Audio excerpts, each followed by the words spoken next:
Проводится дезинфекция рук, выдача медицинских масок. Этот призыв точно будет отличаться от всех предыдущих. Как минимум, уровнем мер безопасности в условиях пандемии. Комиссии начнут принимать призывников не ранее 13 апреля. Пункты уже оснащены барьерными зонами для дистанции, бесконтактными термометрами, масками и другими средствами защиты.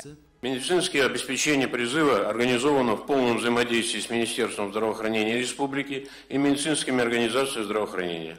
Медицинские комиссии районов и городов укомплектованы полным составом врачей-специалистов. Всего в этом году призывные пункты посетят 16 тысяч татарстанцев. Служить в армию поедут чуть больше 3000 из них. Каждого новобранца проверят на коронавирус перед отправкой. Министром обороны поставлена задача всех отправить в вооруженные силы здоровыми. Для этого будет проведена полная проверка.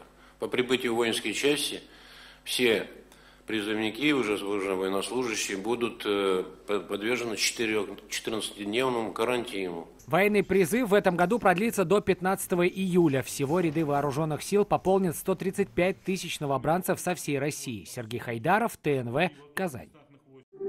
Yoz yaxshi xabarlar olib kela. Yangi asr kanalında dünya ko'rgan Жылы izleyjonlar filmin qabat qarorga tilaysizmi? Ko'p sonli tomoshachilar so'rovi bo'yicha filmning barliq seriyalarini hozir tnv.ru saytida ko'rarga bo'ladi.